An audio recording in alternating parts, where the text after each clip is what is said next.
Today in Rabbles: transgender Marxism, gender abolition, feminization, and much more. With Kay Gabriel, Ira T, Elle O'Rourke and Jules Gleeson. I see another girl, oh, in my reflection. Is she happy? Can she see me? Trapped in the mirror, oh, can you take me to the other side? I wanna feel the breathe, I wanna be free. Can I take your hand tonight and show me everything, the world around me? I believe in magic, oh I know. Emperor's new clothes, tell me if you see them and I'll tell you if I don't. Every time I look you in the eye, a reflection. Every time you watch me in the night, I feel like the boy, you know. Every night, oh girl, you see my reflection. My reflection, my reflection.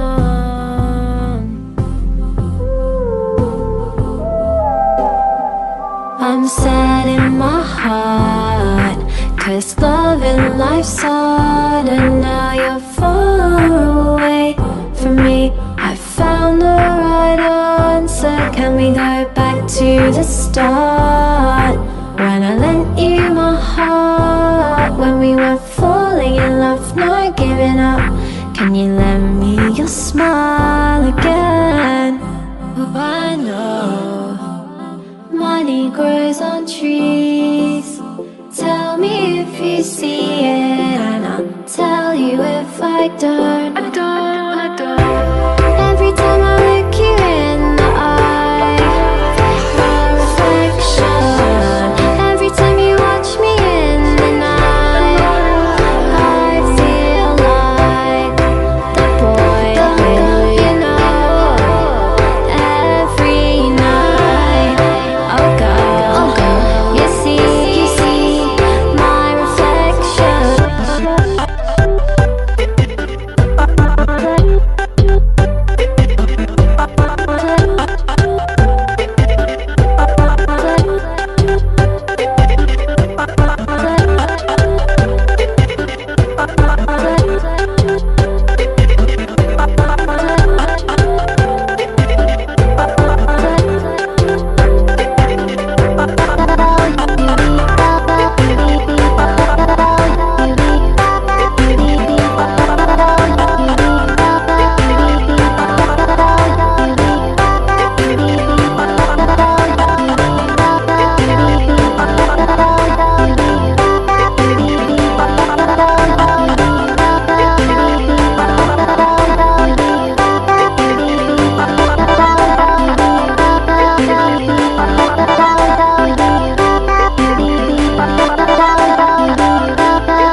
Okay, so gonna start.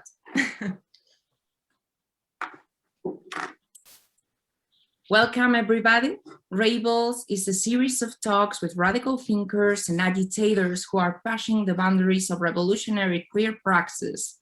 And today we have come together for transnational voices of transgender communist politics in order to share our own insights on how trans liberation can foster communist world-making and what gender variant communities within the proletariat have to win in engaging the struggle to abolish the present state of things. Further, we aim to dialectically grasp the transfeminist debate on the abolition of gender and how it can shape both our bodily autonomy and our political praxis as revolutionaries. This is Ira. I come from Spain, and I consider myself a revolutionary transfeminist and a queer Marxist.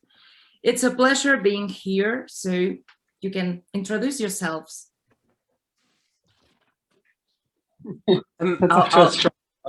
Oh my gosh, nation of bottoms. Internationalism of bottoms. Hi, I'm Kay. My pronouns are she and her. Oh my gosh, I hate pronouns. I am calling from Queens, New York. And I guess because it's relevant, I co-edited a book called We Want It All, an anthology of radical trans poetics. And I am an organizer and a poet and essayist, and some other things. Jules? Hi, I'm Jules. I am a Londoner based in Vienna. I am one of the two co-editors, along with Elle, of Transgender Marxism, which is out this month. And I've, I suppose, been involved in debates around these related topics for some years now. So I'm really looking forward to chatting with all three of you. Hi, I'm Elle. I'm a political economist and gender theorist. I'm phoning in from Manchester, UK. I edited the book with Jules that is released tomorrow. Well, we're recording today, but when we're recording's out. I also do trans activism with Queer Care, which is a trans feminist community support, medical support, and protest support organization. And I am also the co-founder of New Socialist Magazine, where I do the economics section. Bless you for just saying I am a political economist. I think it is like so important for Marxists to actually claim that. Yeah. Like it's actually really important. And so many of us just shy away from saying like, no, we actually have like really, we have so many things to say about the structure of the world. And we can, yeah, so own it. Yes. Own nothing else. Totally, like reclaim political economy. It's ours. Yeah, it is. In spite of being degenerates. Okay, so just first of all, why do we say that trans liberation calls for communist revolution? Starting with the big one. Okay, I'm gonna leap on this first, but then I promise I will take a backseat. I got the chance this morning to reread the introduction to Jules and Elle's really phenomenal collection. I actually haven't read the rest of the collection yet. I read some of it, but I've read the introduction a couple of times. I think it's a great essay, and I'll borrow some of its thought and its formulations. And one of the things I think that you guys point out, and it's definitely true, is that the dominant like say liberal bourgeois reframing of trans liberation as trans rights and recognitions, kind of say based in the supposedly successful pattern of like say gay liberation transformed into rights and recognitions realized at the level of the state in some places, not everywhere. This is that, we see this happening, and we make the claim that not only is this insufficient, but that pouring our energy into this thing is actually not going to get us what we want or what we need. Why is that?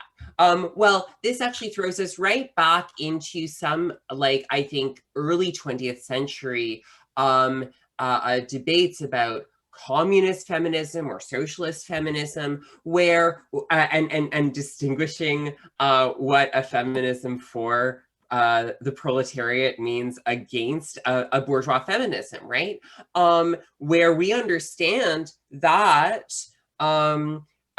what liberation means not just rights and recognitions at the level of the state, but also full access to means of life, equal access to resources, universal housing, universal healthcare, food security, universal access to education, things like this, right? This kind of economic transformation that would be a kind of communist horizon, right? A world in which everyone has what they need. So why does this immediately matter to trans people? Well, like, you know, we can't, without pushing this part of the story too far, we also know that trans people are like very poor. This is just like broadly economically true. Very poor, subject to significant employment discrimination, very unemployed or underemployed, and therefore, like the struggle for liberation is a struggle for material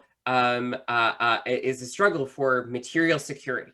And so it takes place not just in the realm, to sound a little 1848 about it, not just in the realm of the political question, it's deeply in the realm of the social question. So that's on the one hand. But on the other, I think that we can think about, you know, like when we talk about like trans liberation and communism, there's kind of maybe a different way to phrase that or to understand that, where we think about like, what do trans people offer to an understanding of a communist horizon that, so what do trans people in our particularity have to say or to offer that expands the universalism of a communist society, right?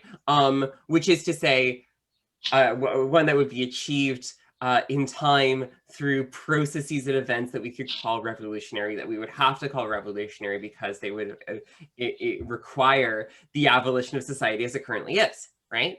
And this is something that I've argued in print, but I'll just say it out loud because I believe it. You know, one of the things that we give to the movement, maybe we can put it that way, is the insistence on a certain kind of bodily autonomy, an insistence that the aesthetic intervention into bodily autonomy is a political demand, is you know, something that needs that when we demand like society be rearranged in certain ways, this is a part of the project, and it touches on lives that are not just ones that go through medical transition, right? And I don't just mean trans people, I mean like everyone needs a body that feels good to be in, whether that means you've had sufficient rest, or you've had enough to eat, or you know, are not subject to forms of violence that like rob you or of your limbs, or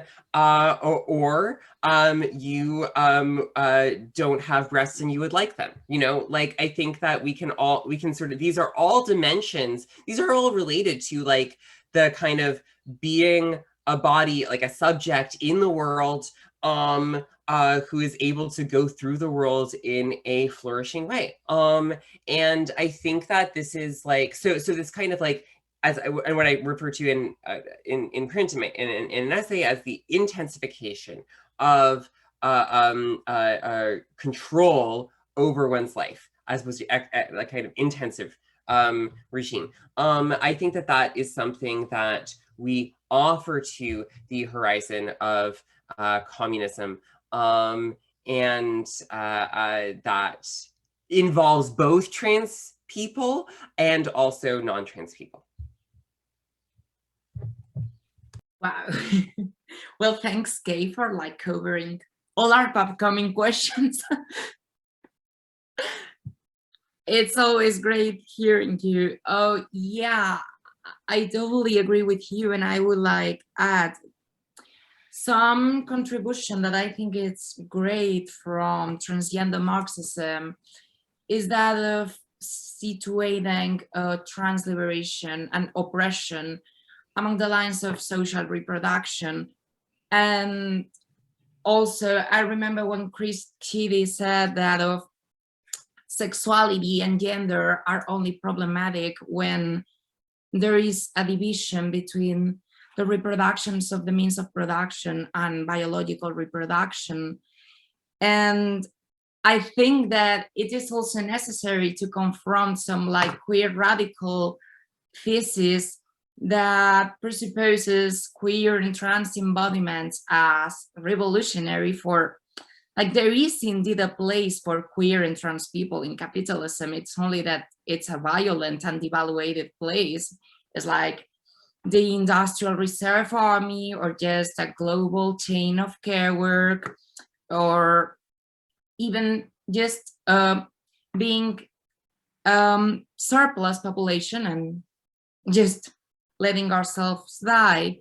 So what I think it's key about the necessity for a communist revolution is that in capitalism, family reproduces femininity and masculinity so as to keep producing surplus and maintaining capitalist order. And as long as it happens, bourgeoisie has been unable, or just has not been on their interest, to abolish such institutions that contribute to our harm and oppression. So I consider that it has to be the next revolution of the world, the one to abolish them.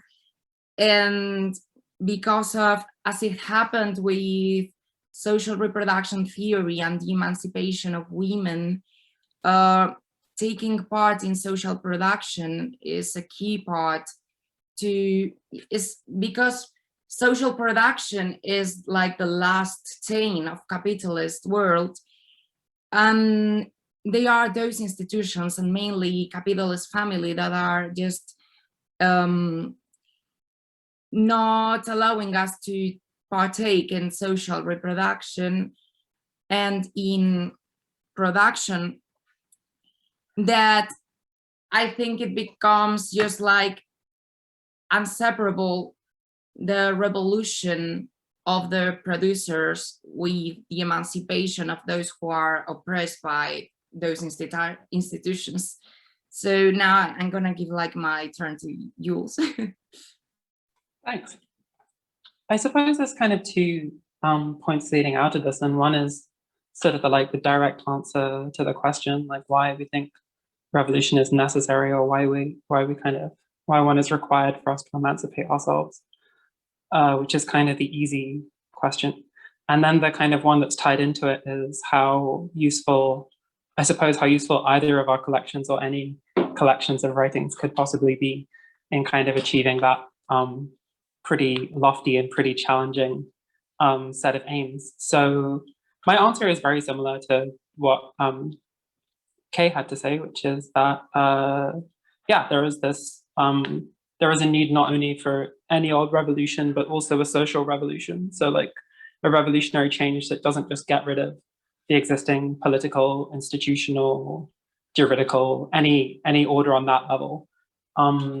It kind of wouldn't suffice to sort of achieve that, which is, I think, that would already be ambitious enough, but we need something which extends, we need something which extends beyond that and actually transforms the relations which we live on a sort of everyday and sort of ongoing basis, like the world full of landlords and prisons and employment and taxation and so on. All of this is something which we're going to have to do away with to achieve trans emancipation, or at least that's how it seems that I think probably the contributors to both of our collections.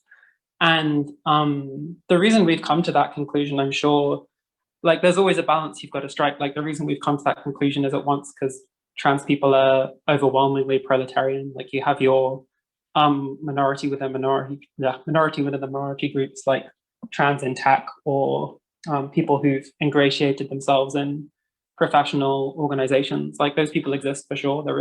I've even met one trans business owner at one point that was quite exciting. She had a pretty predictable worldview, which I didn't really get along with. But for the most part, like trans people are proletarians, right? And this is the basis for our revolutionary outlook first and foremost.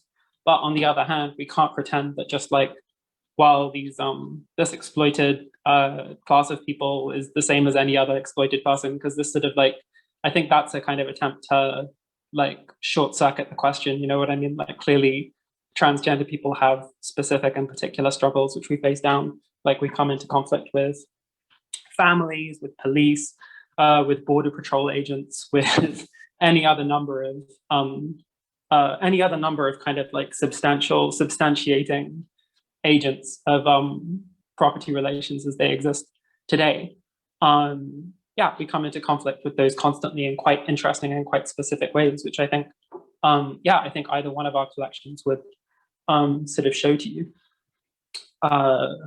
Yeah, so this is sort of like the first thing. So yeah, we believe in social revolution based on our belief in social domination, and like, yeah, social domination as in capital operates in a way that sort of like, you don't have to be a committed, like ideological pro-capitalist person to participate in the capitalist system. It's sort of, there's an indifferent face which you sort of participate in just by being someone who's paying your rent and showing up to your workplace, or not showing up to your workplace, showing up to your job center or whatever else.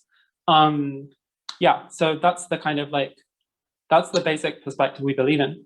But probably like the more difficult question embedded in this is like what use, like, yeah, what hope we can kind of have writing theory or writing poetry or doing any other kind of like political or cultural activity instead of bringing around a revolution. And this is, I think, the question which people sort of shy away from a bit more. But I'm actually really fond, I suppose, to sort of like make this symmetrical. Also, this thing from your introduction, which I was also reading this morning, big surprise. Yeah, you have this line in it where you're like, the two of you are like, we believe that poetry can do things that theory can't, that poetry leaps into what theory tends towards. Yeah, and I'm not being modest here. I think like as someone who just edited a theory collection, I think that's very true. I think it's very true, and it's interesting.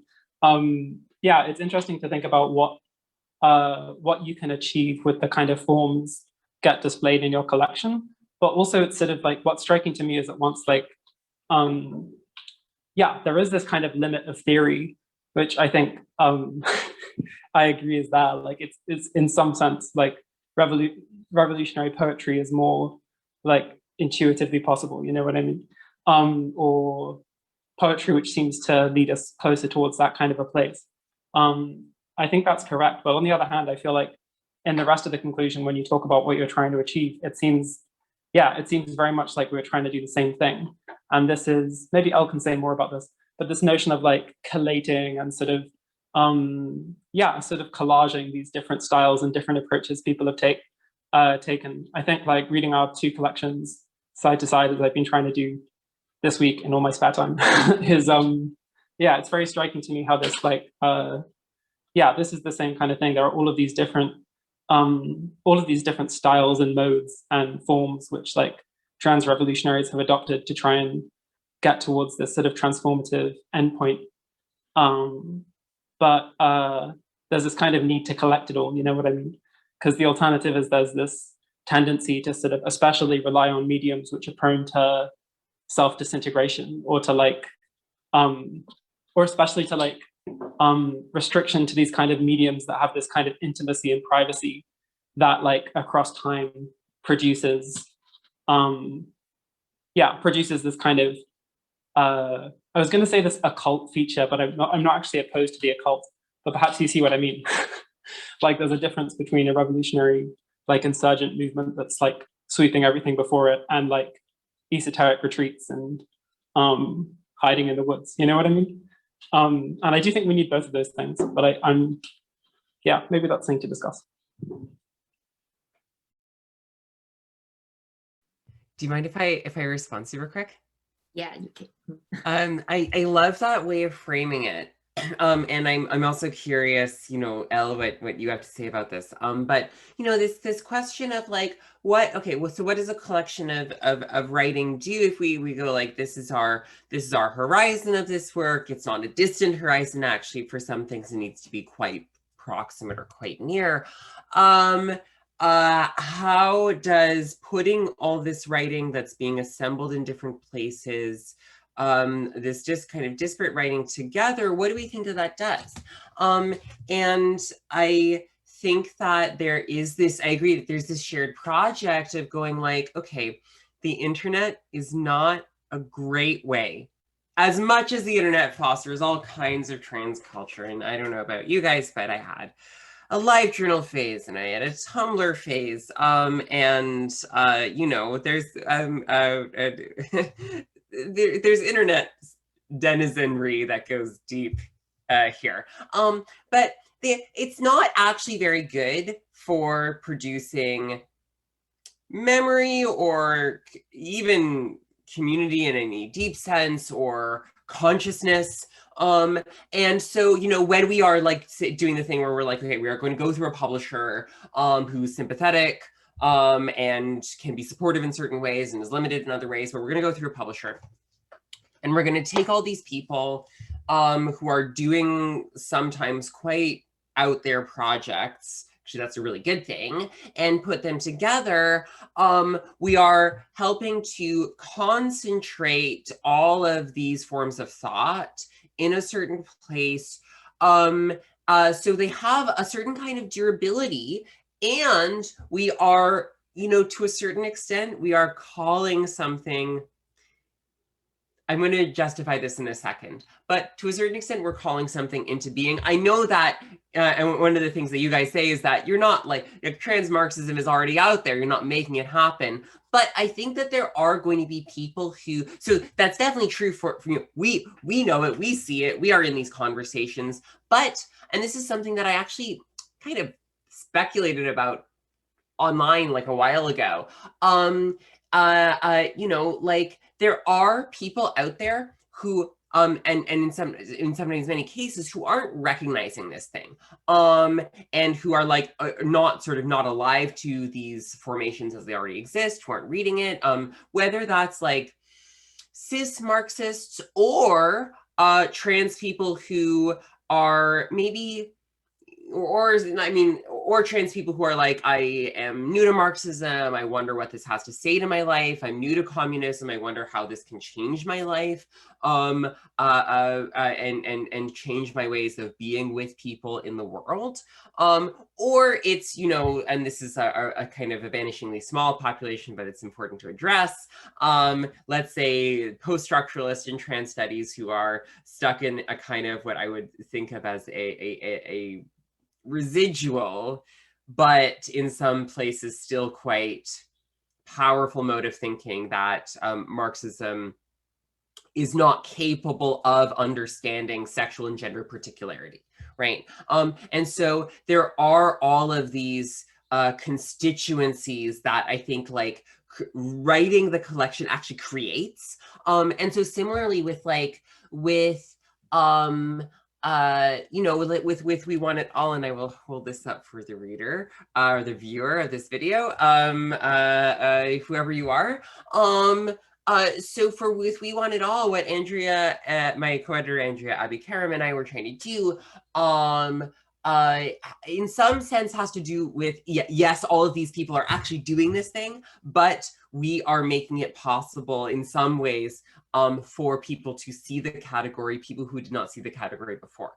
So there's something to do with the energy of convoking that makes something perceptible and conceivable for people who hadn't been able to perceive it or conceive it before. And I think that work is important.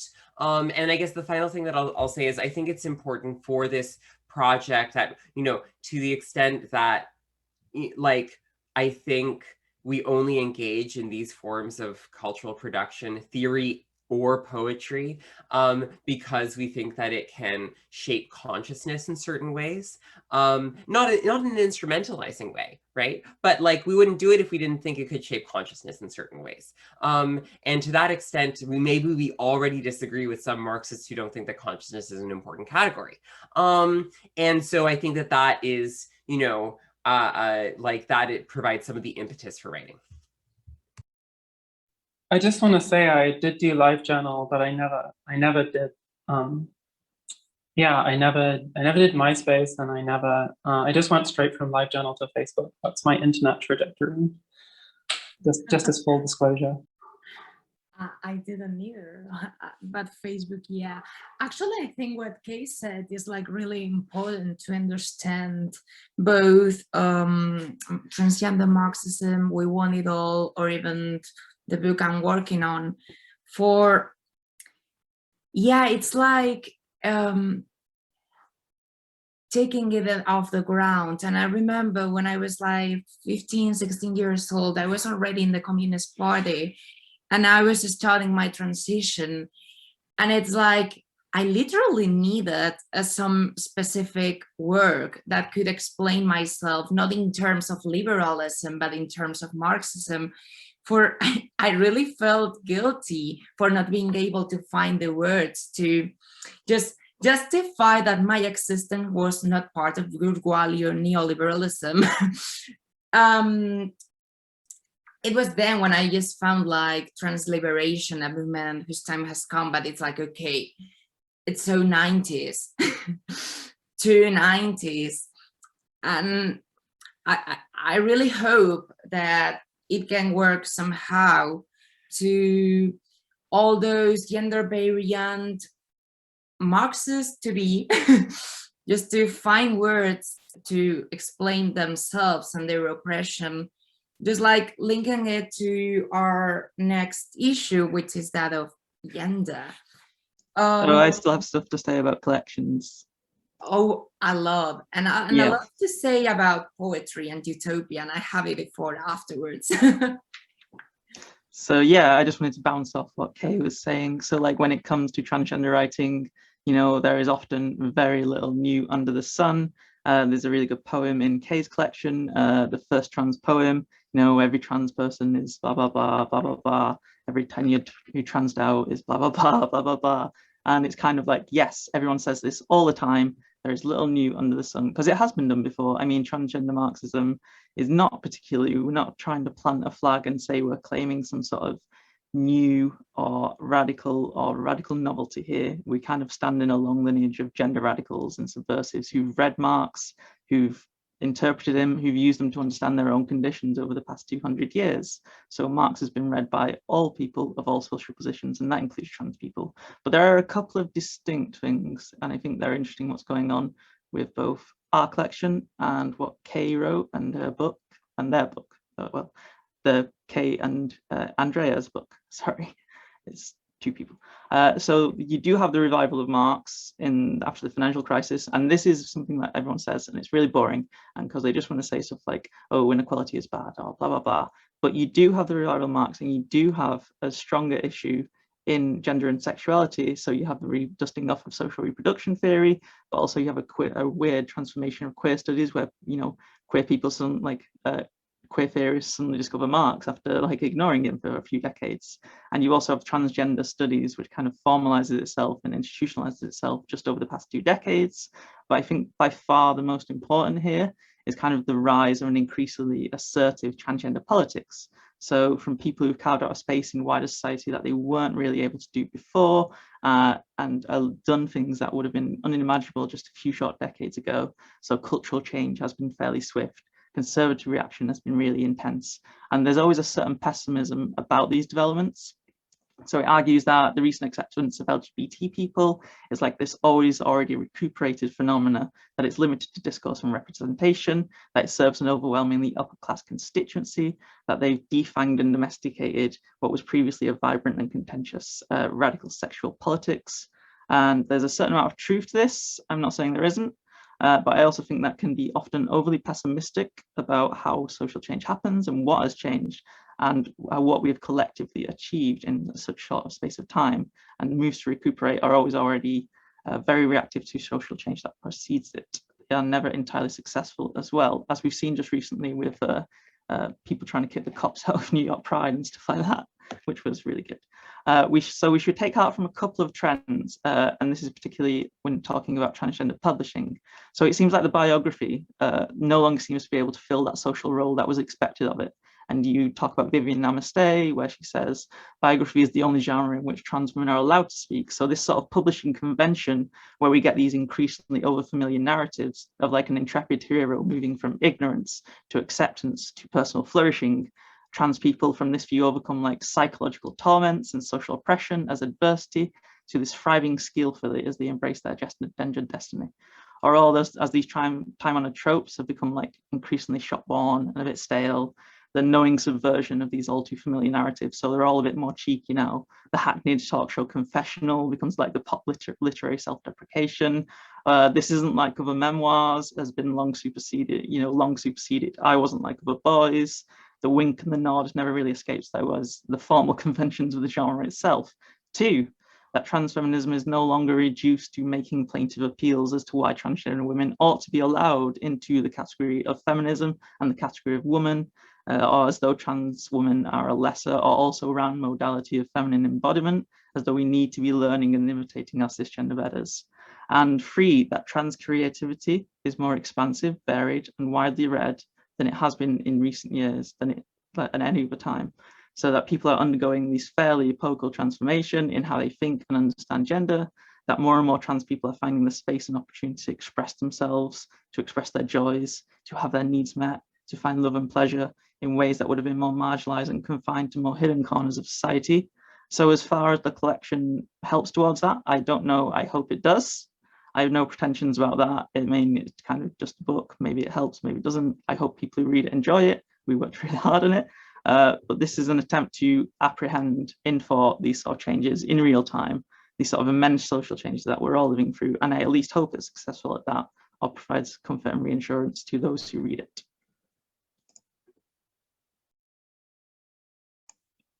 Who wants to go next? Okay, like I also send a heart like Kay.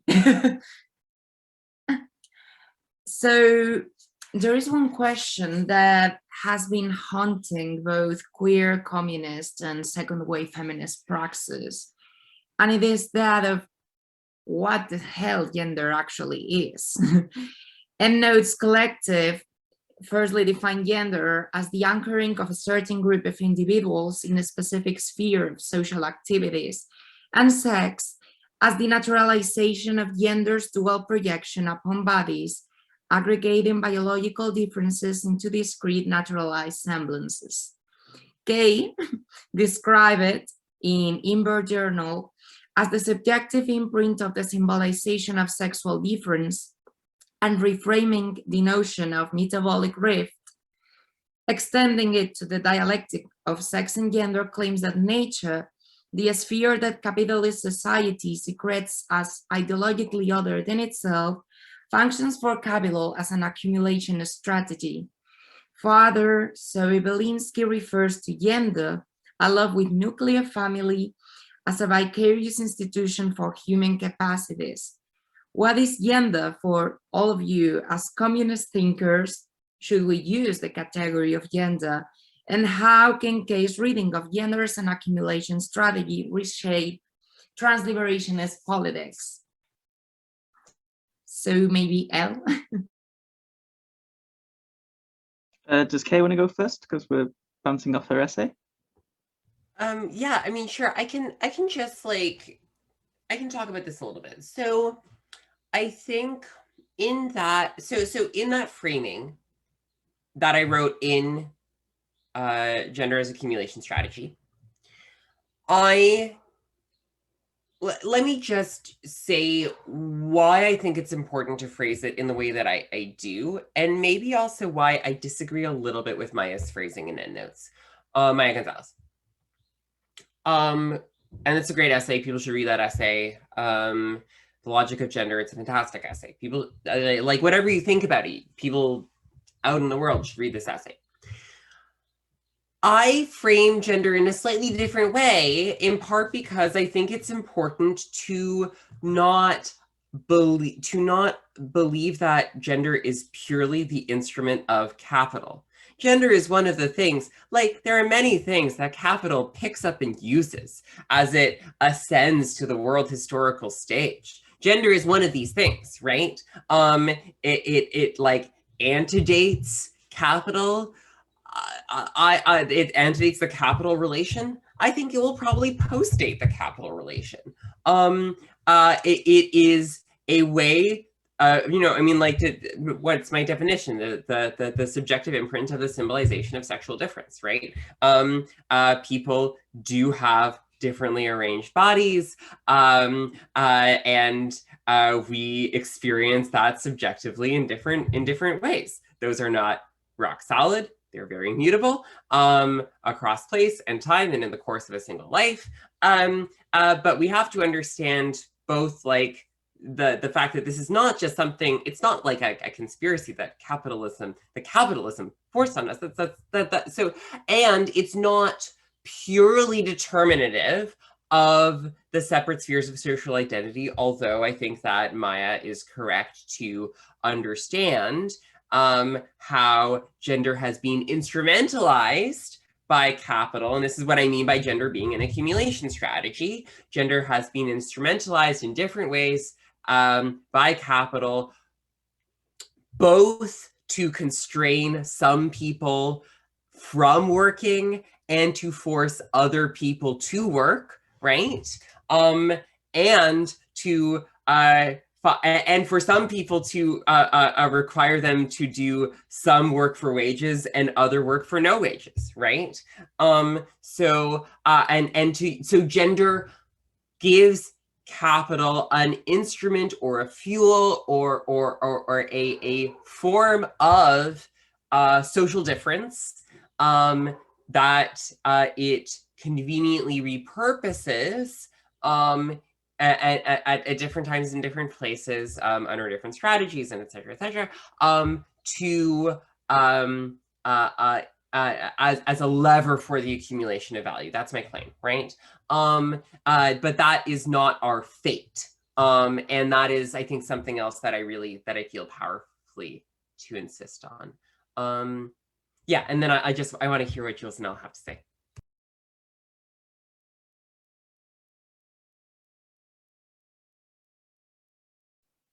Well, I know that Al's got a lot to say about this, so maybe I'll be brief. I find it striking, especially how in so many different circles, like even speaking about gender has become sort of controversial. And when I say so many different circles, I mean there's this argument that Jill Peterson makes in her book, which is very much building on other sort of like critical theorists in the same tradition as her. Yeah, there's two Juleses in trans theory at the moment. It's pretty wonderful. But yeah, she has this notion that gender is kind of like a conservative framework, and it's like a retrograde way of looking at things, which is also saying, I suppose, you hear from certain Lacanians, especially the kind of Lacanian who only reads other Lacanians. They say that, you know, talking about gender is this error and we should only talk about sex and sexuation, and gender was like a misstep. And yeah, so you have that kind of like critical theory, psychoanalytic theory, skepticism towards it. But of course, needless to say, you have like right-wing movements that even the word gender is treated as like, you know, a boo line. Like the notion that you would examine gender in a non-grammatical sense is taken to be like a source of outrage or something. And, you know, Judith Butler being burnt in effigy in Brazil when she came to speak at a totally unrelated conference was sort of a key flashpoint.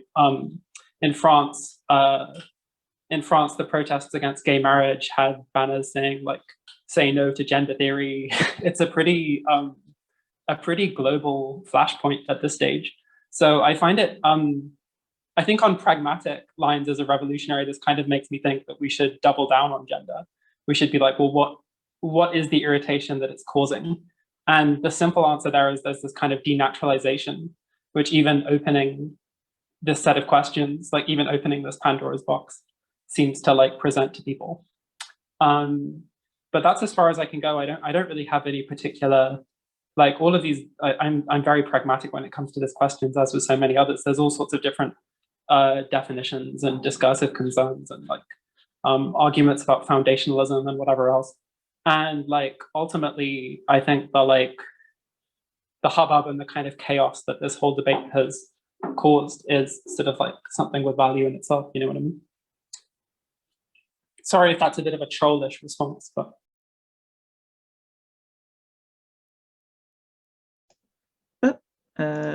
So yeah, full disclosure, I didn't actually read Kay's essay until we'd submitted our book, because I saw the title of the essay and I was like, well, I want to hash out my own thoughts before I read what's Kay's written, because it sounds like we converge on a lot. I didn't want to like muddle it all up together. And we actually do converge on a lot, the way we talk about gender, the way we write about gender, the way we think about gender. And you see this, so like the idea that there was this once reliable gender order where men were men and women were women, and now things are more muddled, more fraught, and may seem like a contemporary reactionary concern. But in truth, these anxieties are generally quite perennial. During times of great social stress or social change, these have been common complaints, with the effeminate trans feminine and the emasculating masculine figure standing as the example of the dawn of a more decadent social age, or occasionally a more enlightened gender dispensation. And so we see this in far-right propaganda, so essentially disgusted that anyone would transgress the bounds of the supposedly fixed biological construction of sex, on demonizing certain trans women in particular for failing to live up to an idealized performance of femininity, while at the same time trying to guarantee changes in the law that make gender transition as legally adverse as possible to access public spaces, to participate in public life. Men are men and women are women, and there you shall remain. So why is that? And why is this such a perennial concern for state authorities and conservative forces alike? I think this is partly because class relations are never as dried out and aloof as more orthodox Marxists would have you believe, but by necessarily implicate theories of gender, race, sexuality. So the history of sexual difference is inextricably a history of contracts. These contracts may be entirely formal, informal, but explicit, but they're forged with your doctors, your family, your school, your employers, and with the state. So what other accounts of transgender lives have identified as a transition in epistemic regimes in the social, scientific, and medical understanding of gender? There's a big emphasis on this in a lot of the literature. You kind of have the 1950s where the clinic suddenly comes on and then transgender comes and blah, blah, blah. So what other accounts would emphasize this? We would identify as like the weighty historical corollary of this transition in property regimes, working patterns, unwaged labor, family structures, and domestic life. Transition kind of requires an eruption in all of these, every single facet in your social life. So I think this is why political anxiety about the breakdown of these thresholds of exploitation, that they are increasingly difficult to verify, or are being directly challenged, or are not being enforced hard enough, is a particular concern. So rather than read through social reproduction theory, which we might talk about elsewhere, I wanted to take a look at capitalist society through what Angela Mitropoulos calls the economic organization of genealogy. So a genealogical ordering, a political theological account of capitalist society, where the nexus of race, gender, class, and sexuality and nation are constituted through the premise of a properly productive household. So the household is pretty important.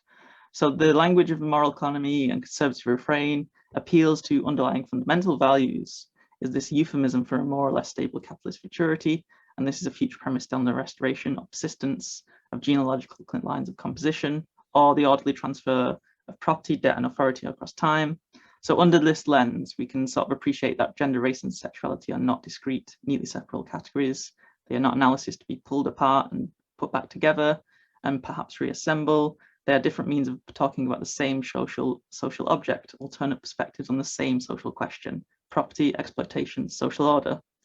So impositions of gendered expectations and racial discrimination are also claims about where the acceptable threshold of exploitation ought to lie and on what terms, whether your labor is waged or unwaged, whether it is compensated well or poorly. Even the type of work you do or do not is contingent on your ability to embody a socially plausible form of masculinity or femininity within boundaries set by what your society understands your racial background to be. So making demands on time and surplus labor, organizing speculative operations into contractual bonds, underwriting the differential extension of credit and life chances to various classes and strata, apportioning labor between sectors and households, and demarcating certain modes of comportment and expression as socially valorized and compensated, or as demonized, as excluded, and open to intense forms of socially validated violence. Capitalism has this inextricable process of variable differentiation, discrimination, and compensation. And this, as far as I would understand it, is what constitutes gendered class oppression, and not necessarily class itself, and not necessarily gender itself, which is what's really good about Kay's essay, where she distinguishes between gender and gendered oppression, because you read a lot of Marxist feminism and sometimes you're like, wait a minute, is she saying that women are women because they do the washing up? And you're like, no, that can't be what she says. And then you're like, actually, that kind of is what she says. I actually had the exact same experience as Elle when, so this essay, Gender as Accumulation Strategy, originally appeared in the first issue of Invert Journal. And when my friend Joni, who's one of the editors on the Invert editorial collective, came to Vienna, she was like, oh yeah, basically like you and Kay are writing the same essay in 2 different registers. And yeah, because my piece is called Transsexual Solidarity, and this one has like, yeah, especially this section, Transsexuals in the Hiddener Abode. Yeah, so it's like they're very different essays, but they sort of end up at the same point somehow, which was not because they were written together at all. I don't think we were even, I'm not sure we'd even communicated directly at this point in time, but yeah, somehow a few different avenues of thought are converging in some quite nice ways, is the way I put it. Yeah, I think that's true. And I read your essay with a great degree of pleasure and even a thrill. I mean, maybe just to pull out one of those words, and I'm wearing this shirt that's like the Transsexual Menace, which for people who are watching this who don't know is an activist group started by Ricky Ann Wilkins. But like I think that there's something like really good about thinking about like the about reintroducing this bodily dimension and thinking about how it relates to the how it figures in the production and reproduction of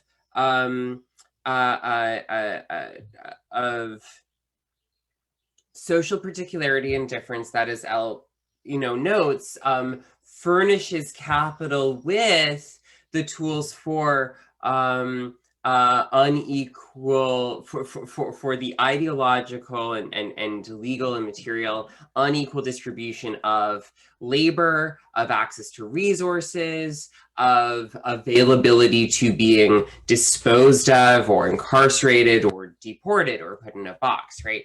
And then also it discloses certain dimensions for like it discloses certain dimensions for our political and social lives that we can think about, like, how do I intervene in this? How do I act upon this? And so that, which is one of the reasons why I like the word transsexual. It's one of the things that I got, Jules, from your essay. So I'm glad that this thought is kind of converging, as you say.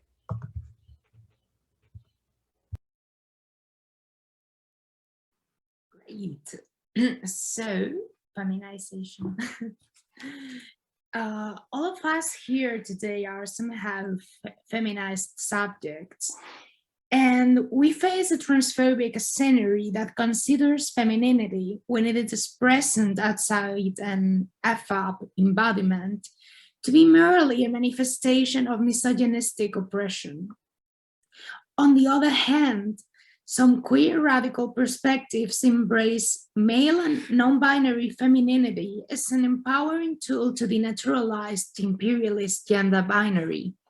Confronting both reductionist insights, Imbert described feminization as bearing on your second skin the mark of devaluation, which is indeed quite valuable to capital, and adds that, understood as a process of immiseration, feminization can be therefore treated as an expansive category, defined by but not confined to women. Thus, I wanted to ask you, how do you all understand feminization, and how does your personal feminized experience converge with the political aim to end gender division of labor? Nice, easy question.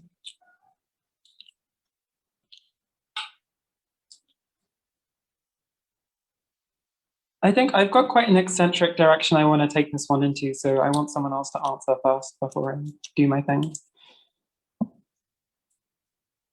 Maybe I can take a stab at this. Jules, I'm very excited for what this is going to be.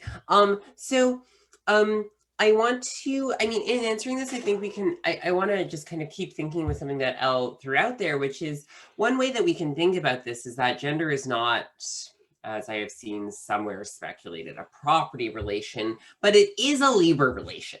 Not purely determinative, but it is gender spells out certain relationships to certain kinds of labor, waged and unwaged, and indeed to unemployment or unemployability, in ways that are subject to transformation and, so on. So this seems important as we confront feminization, when we can talk about this as the process. To a certain extent, is this just the process of continually reproducing an unequal division of labor? Well, I don't know if I want to be so exhaustive about it, but it's something like that. One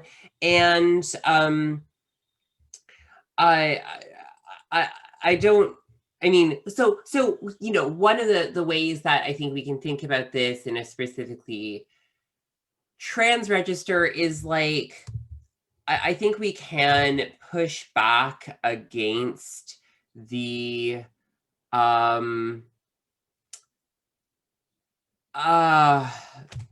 don't know. I think that we can push back against the stance that certain embodiments, certain ways of being in the world are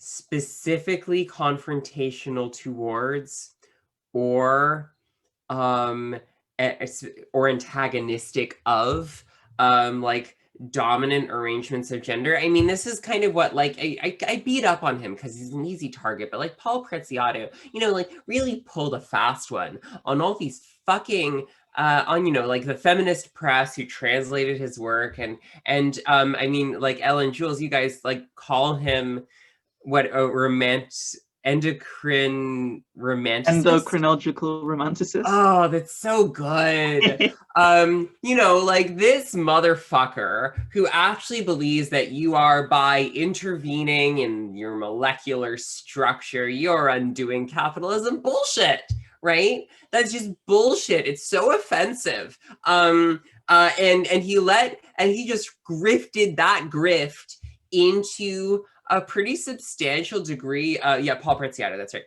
into a pretty substantial degree of cultural capital, and people still read this. Cis people still read this. I don't know a single trans person who takes this shit seriously, but there is a certain, I don't think anymore, but when I first, as I say, made the jump to hyperspace, which is going on about a decade ago, there were definitely people around me who had what I would describe as, it was very particular to the time, it was very particular to New York, but you can imagine certain versions of this elsewhere. People around me who were oh, the best that basically testosterone is taking tea is this magic juice that just fixes your life, solves your problems, makes you a hot fuck machine, and you can also it reframes your gender to make you somehow more oppositional to forms of domination, oppression, exploitation. And this is this very naive, very immediatist understanding of, and you can imagine a different version of this, right? You can imagine a version of this that I think some people, in fact, have pursued in different places. That is oh, gender transition period is somehow doing something anti-capitalist, is somehow doing something that's again antagonistic or oppositional, and that's sort of not good enough,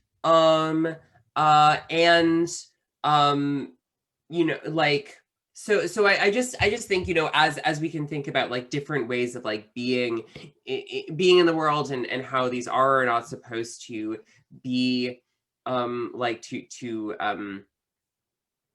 embody political opposition or to enact political opposition, that's clearly not good enough, in part because feminization is this process that is just of a different scale, you know.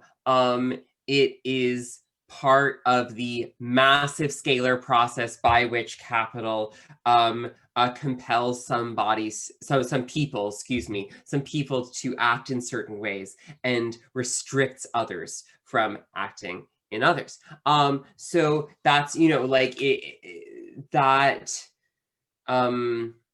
is a social force. And it is one of the things when we talk about like abolition, right? This process is, I think, not like femininity, but this process of this like capitalist like feminization as a labor relation. Like that is one, I think, one of the objects, I think, of abolition.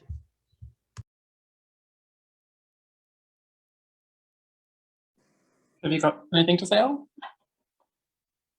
Yeah, I mean, like you do have the like idea of feminization or the second skin, which I was talking about. I think that's Rosemary Hennessy's idea of gender as objection and stuff like that. So I think like feminization is kind of this ever-looming threat of being emasculated for a grey people, a portion of people, being dropped down lower on the rungs of exploitation, of having your pride and conception marked by injury and being degraded to be treated as a woman in a sense. And there is a bit in our book which Michelle O'Brien writes really good on. It's she's writing about Alan Berub's conception of queer work and applying it further to trans people and trans work. And she discusses what Alan Berube is, one of his case studies is like this cruise liner and the people who worked on the cruise liner. And you had white men, black men, Asian men, and the problem was that everyone was so white supremacist that they didn't want to have like black serving staff. So they hired gay men, and gay men found this sort of niche in industry of this feminized work where they could act and have certain socialities together. And black men also found this because, you know, they didn't want white men doing this sort of degrading work. And they actually found a way to express their love and express homoerotic cultures, and also formed unions, communist party unions, and they lifted a banner saying no race baiting, red baiting, or queer baiting. And I think this is really interesting. And what I loved about Kay's speech just then was she just fucking nailed that motherfucker. Paul Precario. Yeah, I mean, this is bullshit. You cannot really say that this or that or any sort of ecological stance is necessarily antagonistic to capital. I mean, you have to do a lot of work. I mean, I think the one thing that I really like about Andrea Long Chu, like one of the few things in that dialogue in Transgender Studies Quarterly, she's talking about like how queer and like the linguistic travel. So these people writing on trans stuff, and they're writing about trans stuff, and they're doing all this sort of exhaustive stuff on trans stuff. And they're like, oh, trans is so revolutionary and it's magical, and oh, you're like a little cyborg or blah, blah, blah. And then she's like copies and pastes and goes, right, but 20 years ago, she was writing the same thing about queer and being queer, and queer is this necessarily antagonistic relationship to capital. And that's just true. I mean, just people writing so much bullshit. But I really want to hear what Jules has got to say. I think she's going to. Those two passages in that interview you're mentioning are literally interchangeable. the trans versus queer. Yeah, people. Yeah, this trans is an all-purpose. Trans is transcendent stand-in, right? Yeah, I can't stand that stuff. No. Yeah, it's ass. Spaniards invented it. Okay, that's what we're saying in chat, but I can't confirm or deny that. Okay, so firstly on Paul Preciado. Well, this is exactly the problem. Like, transsexuality, like the history of the endocrine system, hormones as like a social field, whatever you want to call it. That's something I'm really here for, but it's exactly the romanticism. Yeah, this idea where like simultaneously testosterone, endogenous testosterone at least, is like the fuel of the revolution, but then it's also a party drug. He's got an interview where he's like, yeah, tea is the ultimate party drug. As if you're just going to dose up on it and go to Berlin, have a great time. And people do that for sure, but it's in a way, it's trying to have it on both sides. It's something fun, it's something cool, and also it's something ethically transformative and revolutionary. And it reads like marketing copy, to be honest with you. It's like the testosterone. There isn't a testosterone producing industry, but if there was one, then they couldn't really have done better than his PR work.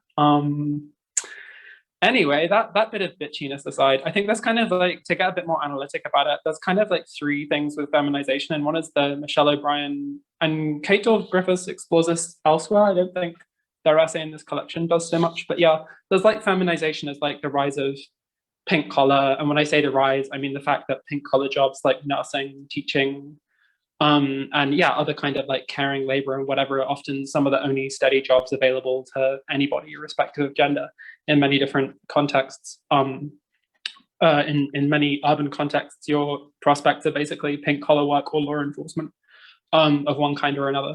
So this is like, that's the first meaning of feminization. Forgive me for getting a bit analytic. The second meaning is this kind of vaguer sort of like late capitalism subjectification thing, which I guess is mostly associated with de Koon's theory of the young girl, if we're talking communist theory.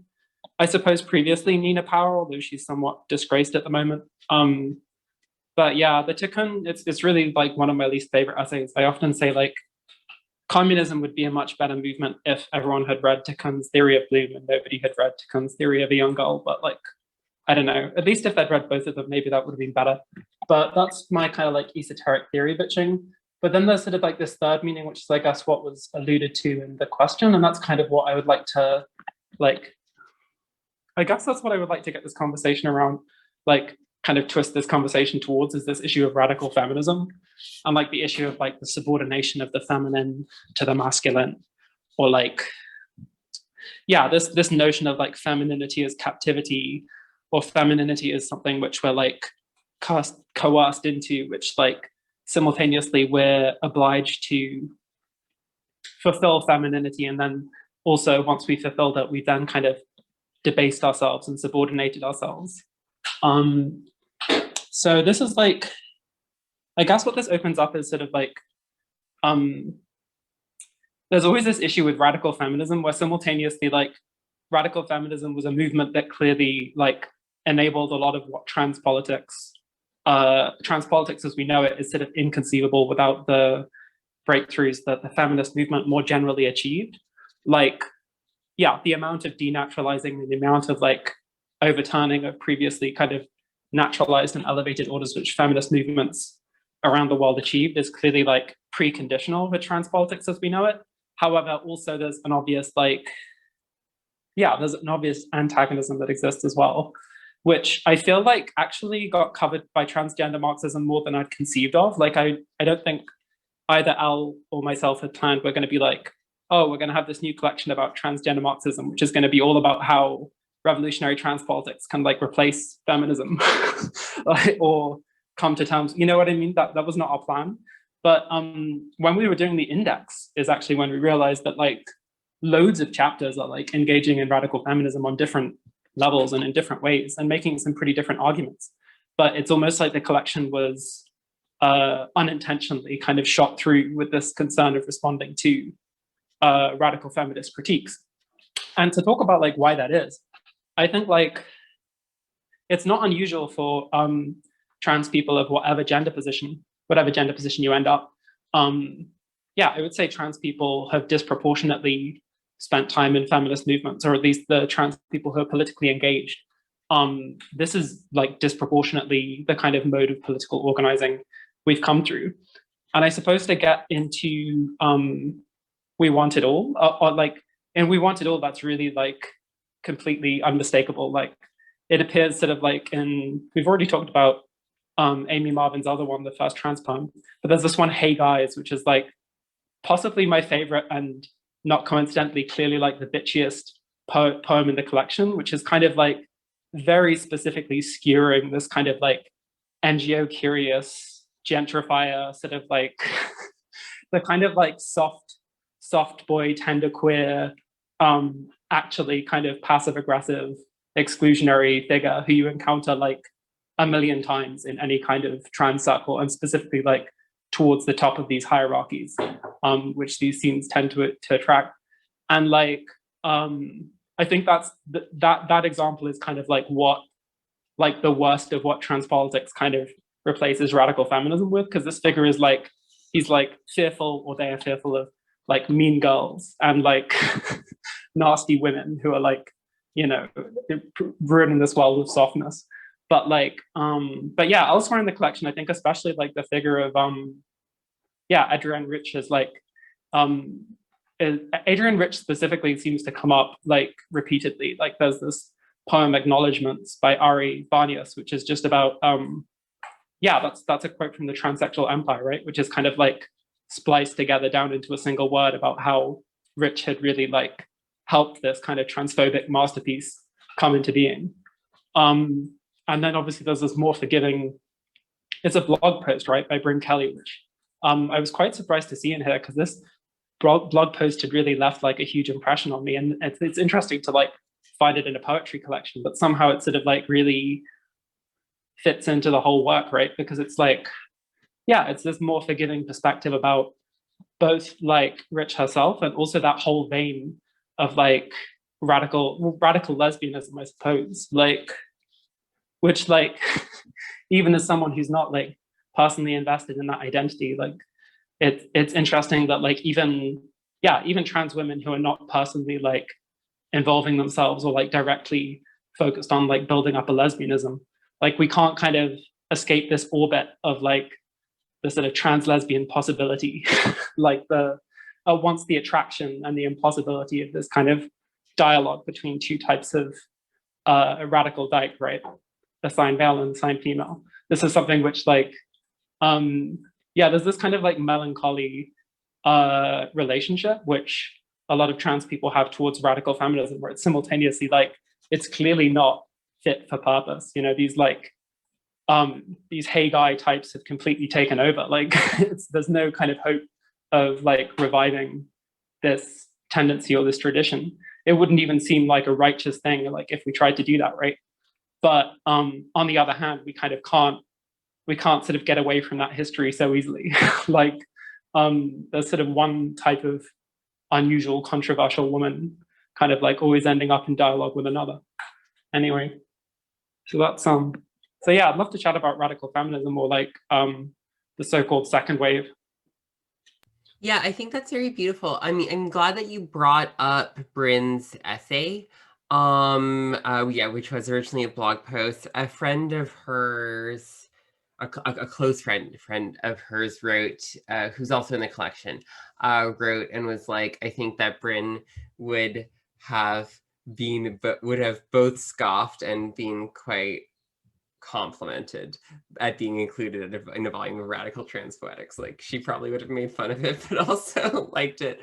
And you're right that Ari Barnius we forgot in this, we fixed it for the next printing, but we forgot to include the poetics note that Ari Barnius's poems are all taken from, they're all using words that are taken from the Transsexual Empire, including its dedication to Adrienne Rich.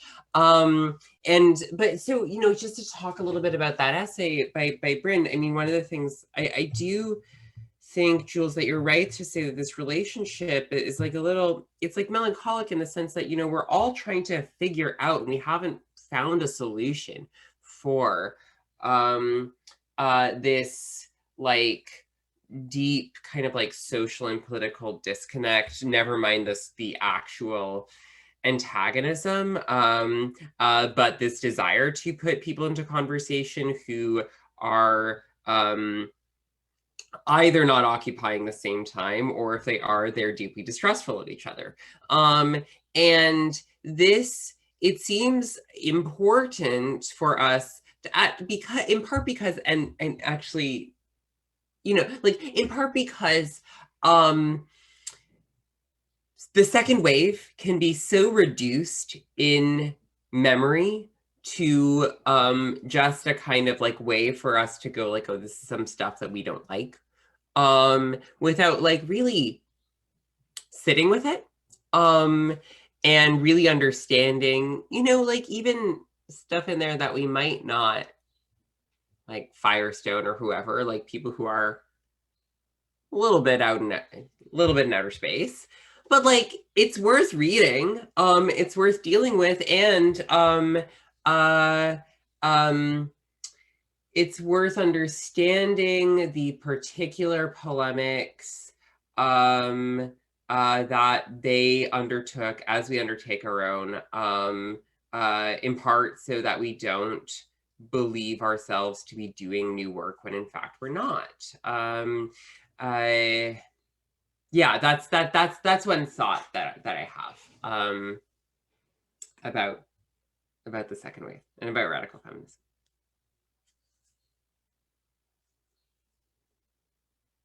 Okay, so now we've just opened the door to radical feminism. Is the turn of abolition.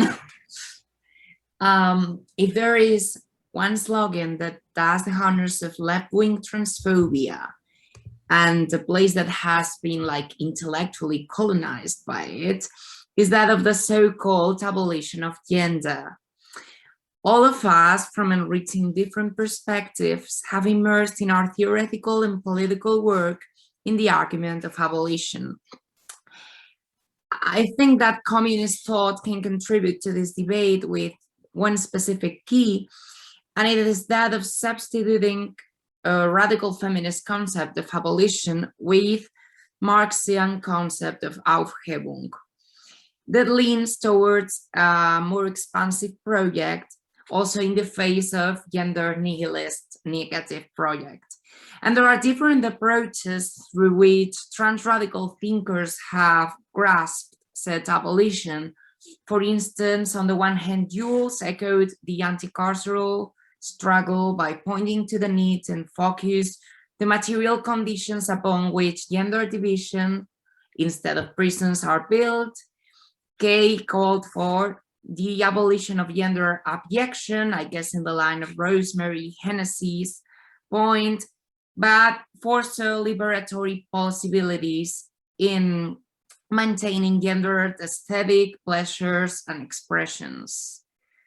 Although argues that gender can be abolished while preserving the rights and dignities of people to identify however they like, but while destroying its role in the organization of economic life.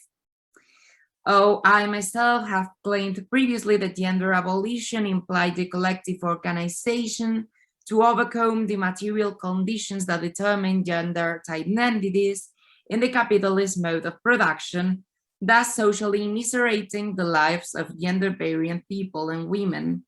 So, how do you think that trans liberation should approach said call for gender abolition? And above all, how can we as communists reframe its bourgeois and transphobic conclusions?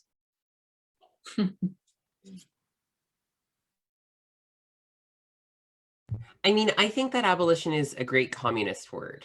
And it's one that Marx, I mean, as Aufhebung, and actually Alberto Toscano has talked about this, and I think that there is another word for abolition that Marx uses, and I can't remember what it is, but Toscano talked about abolition communism, which I think is like really worth dwelling with. But also, you know, like one of the things that it's translated as abolition in Marx is Aufhebung. So the kind of cancellation and negation and transformation of conditions so that this thing that is contained in a certain dimension becomes variously redistributed, so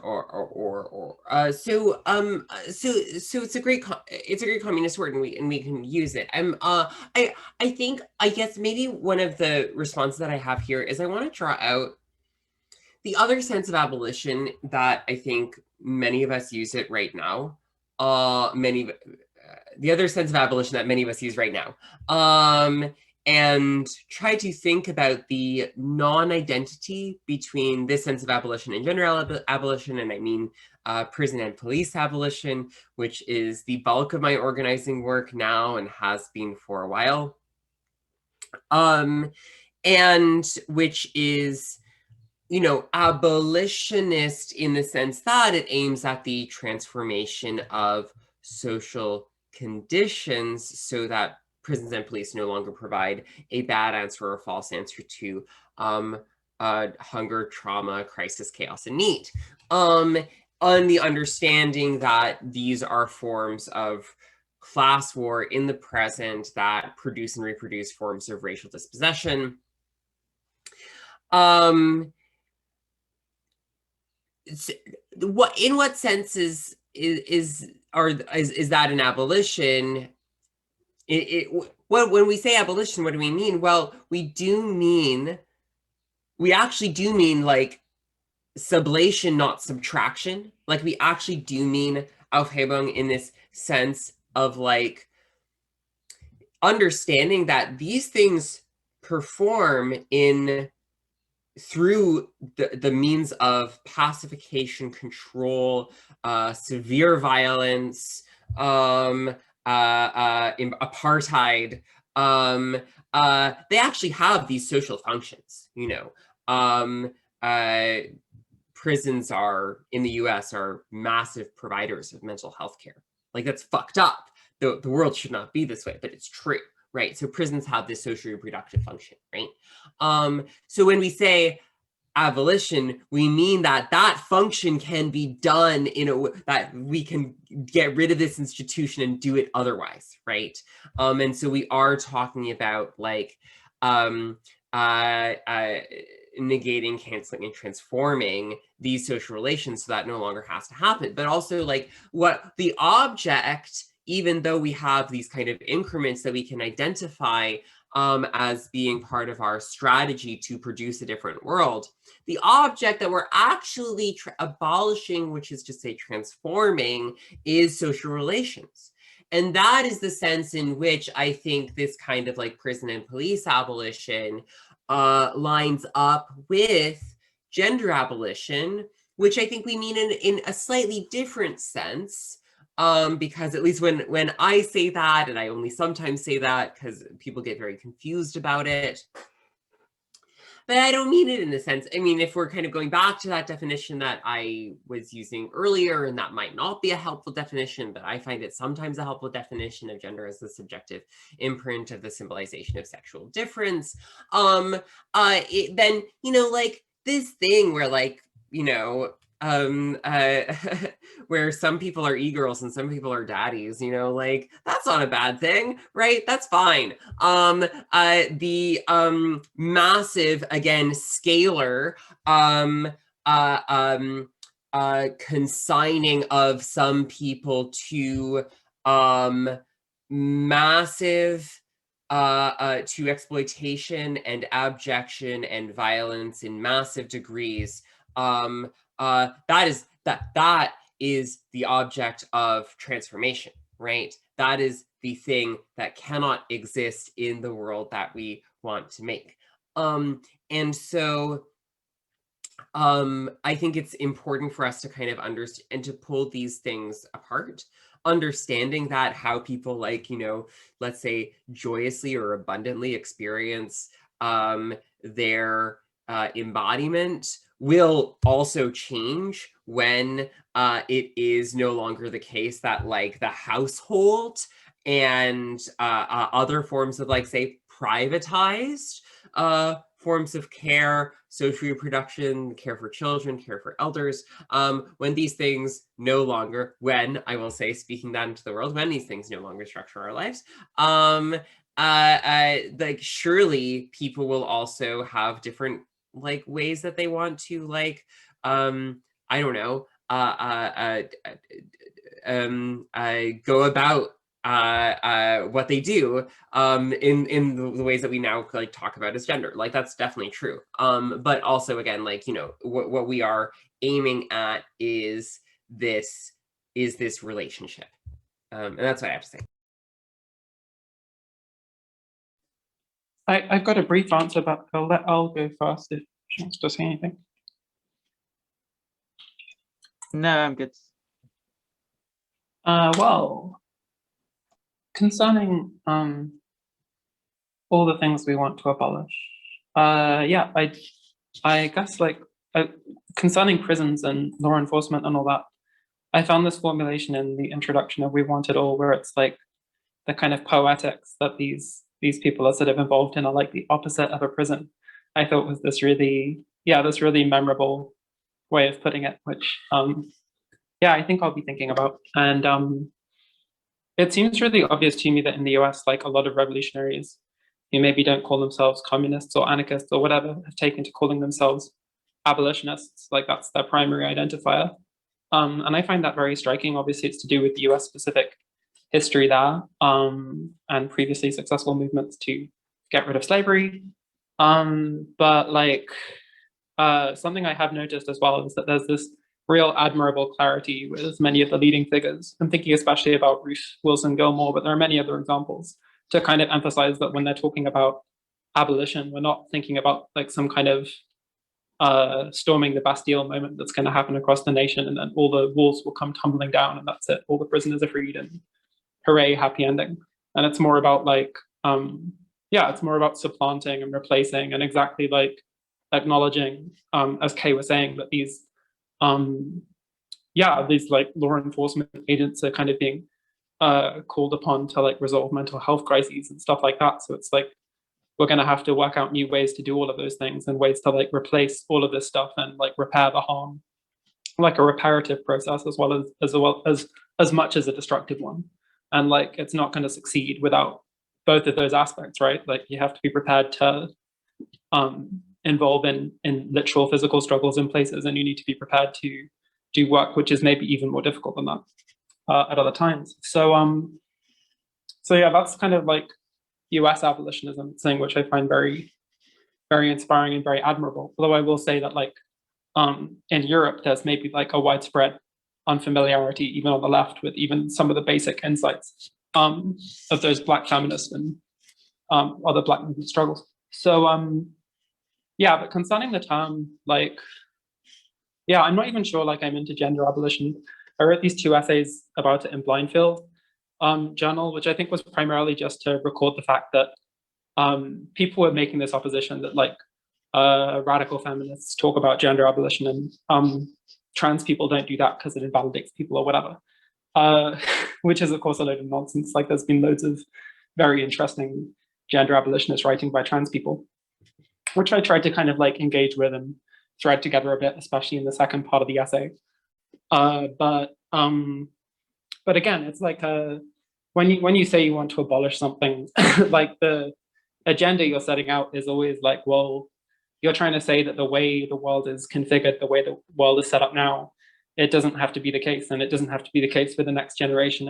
It doesn't have to be the case for the rest of time. So like when you're talking about abolishing prisons, when you're talking about abolishing the family, or the wage relation, or landlords, or whatever else, you're basically you're sketching out a picture about how the world can look. You're saying, well, people shouldn't have to be spending most of their time earning money to pay the bills, or trying to find a job to earn money to pay the bills, and they can't even find one. You know what I mean? This is like, the point is always like the utopian, or the point is always showing people that are engaged in these struggles that like, it's not going to be that way forever, or it doesn't have to be. So like, that's the purpose of talking in terms of abolition, I would say. And it's always like, it's always possible to get caught up in people talking about whether this is realistic, or whether like you have a clearly articulated plan, or whether like the movement is really capable of like replacing all these roles and fulfilling all these social needs and stuff. But like, that's why I would stick with it. That's why like, I think it's worth talking about abolitionist communism or anything like that. Yeah, I try and be practical, I suppose. All right, I think that's the end of me.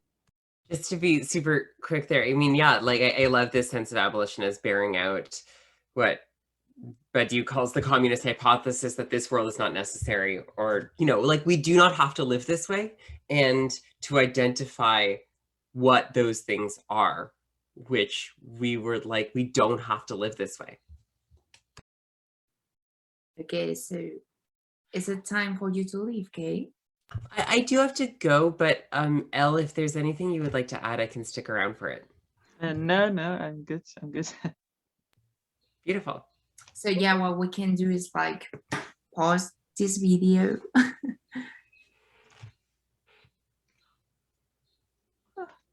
Is it already paused?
want to.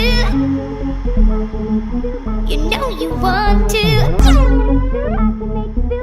Like you want to.